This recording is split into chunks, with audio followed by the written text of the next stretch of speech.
Welcome to our deep dive into Henri Bergson. Ooh. We're going to be exploring some of the major themes that run through his philosophy. Okay. And we're going to be looking at insights from creative evolution, laughter, the meaning of the war, and time and free will. Sounds like a plan. You ready to get Let's do it. philosophical? Bergson is one of those thinkers who can really shake up how you see the world, Yeah. especially when it comes to the things that we kind of just take for granted. Okay, so where do we even begin with someone like that? Well, I think a good place to start is with Bergson's concept of duration. Okay. You know how a memory, feels different from just a date on a calendar? Right. That's duration. Oh, yeah. Time is lived, not just measured. So it's not about the seconds ticking by. It's Yeah. about how we experience it internally. Exactly. Bergson argues that there's this constant flow, this merging of past and present. Okay. Think of a melody. Mm-hmm. Each note only makes sense in relation to the ones that came before it. That's how Bergson sees time, this continuous interweaving of moments. I see. So it's not just this series of separate points on a timeline. Exactly. It's all connected. That actually makes me think about his ideas on evolution. Okay. From what I understand, he had some pretty unique views on how life changes and develops over time. Yeah, he did. He wasn't entirely against Darwin's ideas, Right. but he felt that they focused too much on the mechanics. Okay. Bergson believed that there was this creative force, this élan, vital driving evolution in unpredictable ways. So evolution isn't this neat linear progression. It's more like jazz improvisation. That's a great analogy. Yeah. Bergson argued that if we could rewind the evolutionary tape, it wouldn't play out the same way twice. Oh, wow. Chance and creativity are built into the process. That actually makes me wonder, if evolution is so unpredictable, what does that say about how we view progress? Right. Is there even such a thing if we can't define a straight line from point A to point B? That's a question Bergson definitely wrestled with. You know, it challenges us to rethink what we mean by advancement. Right. Maybe looking less at specific outcomes and more at the constant creative unfolding of life itself. Okay, so I've got time as this flowing river, Right. and evolution is this unpredictable jazz session. I don't like it. Where does something like laughter fit into all of this? Well, for Bergson, laughter is about this clash between the mechanical and the organic. Okay. We laugh when we see something rigid, inflexible, Yeah, intruding into the natural flow of life. like someone slipping on a banana peel. Exactly. It's that sudden disruption of expectation, Mm-hmm. the intrusion of the mechanical into the fluidity of life. But it's more than just slapstick, right? Yeah. Because Bergson also talks about the social function of laughter. He does. Yeah. Laughter can be a way of pointing out, those moments when someone becomes too rigid, too stuck in their ways? It's a way of reminding each other to stay flexible, to embrace the unexpected. With a gentle nudge. Yeah, A reminder not to take ourselves too seriously. exactly. And to keep in mind that life itself is this constant dance between order and chaos, predictability, and surprise. Speaking of serious matters, Bergson also wrote about war, He did. which seems like a pretty far cry from laughter. It does. What was his perspective there? Well, he wrote The Meaning of the War in response to World War I. Right. And what's striking is how he saw it as this clash between, again, life and mechanism. Okay. He felt that Germany at the time represented an over-reliance on rigid systems, Okay. on logic without empathy, Yeah. and that this ultimately contributed to the conflict. It sounds like he's pointing to a danger that we still face today, Oh, absolutely. becoming so focused on systems and logic that we lose sight of the human element. Absolutely. For Bergson, that balance between intellect and intuition, logic, and empathy is crucial. So far, we've covered a lot. Time, evolution, laughter, war. We have. And through it all, I'm seeing this recurring theme of flexibility versus rigidity. You're picking up on a major thread in Bergson's thinking. He constantly urges us to recognize the limitations of trying to force life into neat, predictable boxes. Which brings us to one of his most complex works, Time and Free Will. Okay. This is where my brain starts to hurt a little. I understand. Do we actually have free will? Right. Or is everything predetermined? Yeah. How does Bergson tackle that question? This is where Bergson gets really radical. Okay. He says that the very question of free will is a trap Okay. set by our spatialized way of thinking. Okay. We try to fit the flow of consciousness onto a timeline, Yeah. and it just doesn't work. It's like trying to capture a river in a snapshot. Precisely.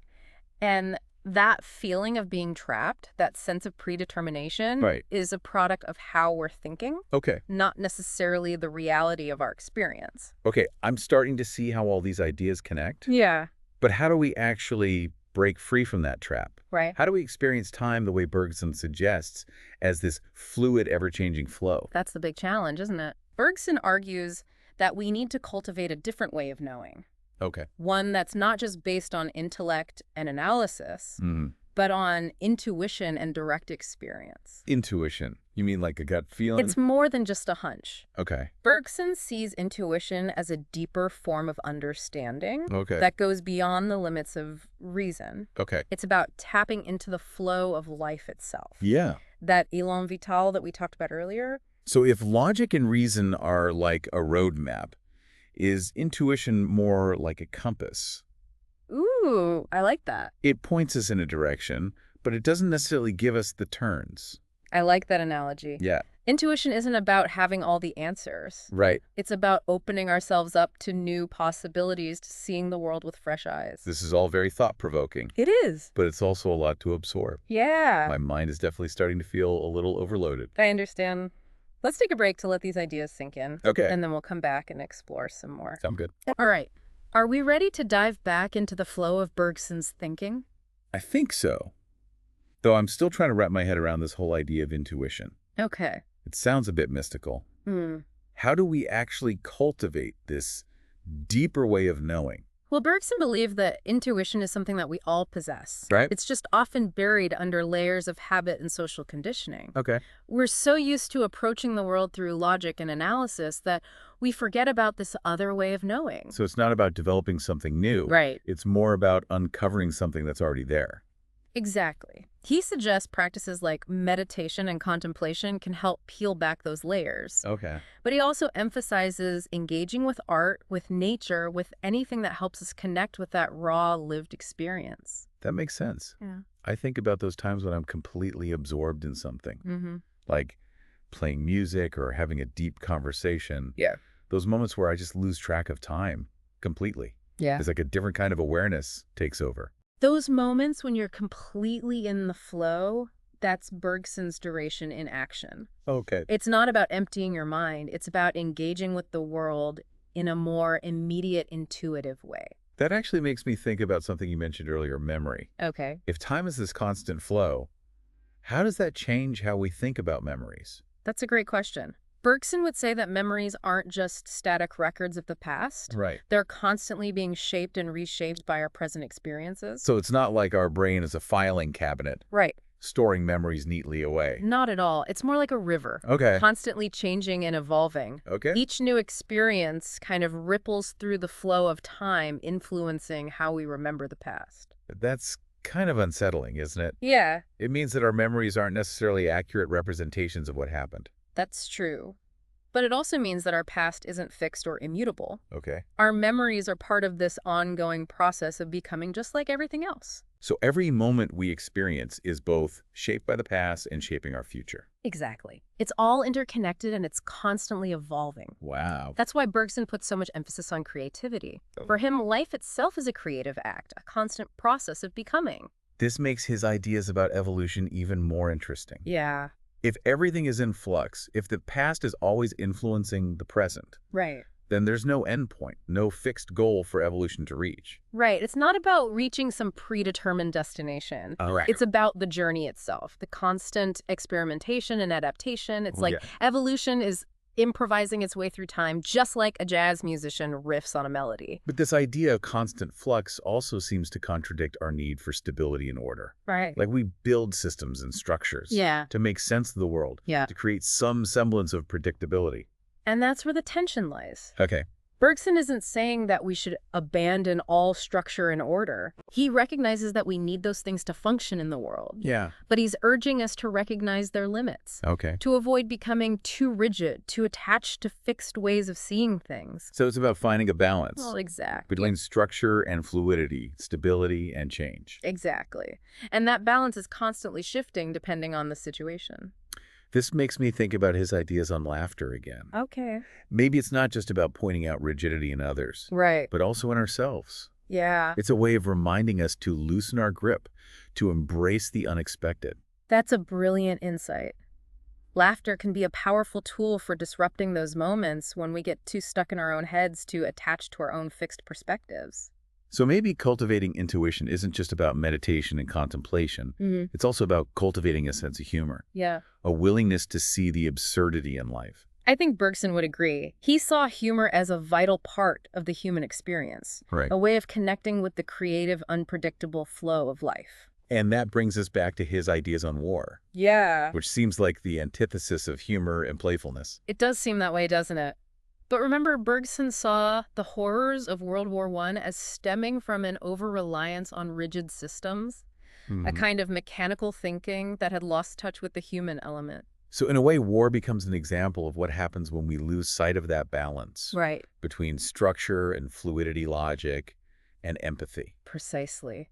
And what's so powerful about Bergson's work is that he offers us a way to counter those forces, to cultivate a way of being in the world that's more flexible, more creative, and ultimately more humane. This is all so insightful. But I feel like I need a moment to just sit with these ideas to let them sink in a bit more. That's perfectly understandable. Bergson's work is like a rich tapestry, full of intricate details and connections. Right. It takes time to appreciate the full scope of his vision. Well, let's take a pause here and give our listeners some time to reflect on these ideas as well. Then we'll come back and try to distill some of Bergson's key insights for navigating our own lives. Sounds like a plan. Okay, I think I've had a moment to process some of that. And I have to say, Bergson's ideas are really starting to resonate with me. That's great. But how do we actually apply this to our everyday lives? Right. I mean, it's one thing to talk about duration and intuition. Yeah. But how do we actually make those concepts work for us, in the real world? That's the key question, isn't it? Yeah. It's easy to get caught up in the intellectual beauty of Bergson's philosophy. Right. But the real challenge is translating these ideas into practical action. So where do we even start? Well, I think the first step is simply becoming more aware. Okay. Bergson is constantly urging us to pay attention, Yeah. to really experience the world around us and the flow of time within us. Okay. It's about noticing the subtle nuances of our experience, the way our past shapes our present, Right. the way our memories are constantly evolving. So it's about being present in the moment. Yeah. But also recognizing how that moment is connected to everything that came before it. Exactly. And that awareness in itself can be incredibly powerful. Okay. It allows us to step outside those rigid, habitual ways of thinking and seeing. Right. It opens us up to new possibilities. I can see how that could be helpful, especially in situations where we feel stuck or limited. Right. But how does intuition fit into all of this? Yeah. It still feels a bit elusive to me. Remember, Bergson sees intuition as a kind of knowing that goes beyond the intellect. Right. It's not about logic or analysis. Yeah. It's about tapping into a deeper wellspring of understanding. So how do we do that? Do we need to meditate for hours on end? Right. Or become hermits in the mountains? It doesn't have to be that extreme. Okay. Though practices like meditation can certainly help. Okay. For Bergson, cultivating intuition is about nurturing our connection to life itself, Okay. to that vital impulse that animates all things. So it's about finding ways to engage with the world in a more direct, visceral way. Exactly. It could be through art music, Yeah. spending time in nature, even just having a deep conversation with someone. Right. It's about those moments where we lose ourselves in the flow of experience, where we connect with something larger than ourselves. That makes me think about those aha moments, those sudden flashes of insight that seem to come out of nowhere. Right. Is that what Bergson is talking about? It could be. Yeah. He certainly believed that intuition could lead to those kinds of breakthroughs. Okay. But it's not just about having sudden epiphanies. Right. It's about developing a more intuitive way of being in the world, a way of seeing beyond the surface of things and sensing the deeper currents that flow beneath. That sounds amazing, but also a bit daunting. How do we know if we're on the right track? How do we know if we're actually cultivating intuition or just fooling ourselves? That's a valid question. I think the key is to be open to experimentation. Okay. To try different things and see what works for you. Yeah. There's no one-size-fits-all approach to cultivating intuition. What matters is finding practices that help you connect with that deeper sense of knowing within yourself. And maybe it's not about knowing in the traditional sense. Right. But more about feeling, sensing, experiencing. Exactly. It's about trusting your gut, your Yeah. instincts. Yeah. Those subtle cues that often get drowned out by the noise of our everyday lives. This is all so incredibly thought-provoking. I have to say, I'm starting to see the world in a whole new light after diving into Bergson's work. That's the magic of Bergson. Yeah. He challenges us to question our assumptions, to break free from those rigid ways of thinking that limit our potential. So if there's one thing that we want our listener to take away from this deep dive, what would it be? I think it would be this: embrace the flow. Okay. Don't be afraid to let go of those fixed ideas Yeah. and embrace the creative, unpredictable nature of life. Mm-hmm. Trust your intuition, cultivate your sense of wonder, and never stop exploring the mysteries of the world around you and within you. Beautifully said. And on that note, I think it's time to wrap up our deep dive into the extraordinary world of Henri Bergson. Thank you for joining us on this journey, and may your life be filled with laughter, insight, and a deep appreciation for the ever-changing flow of time.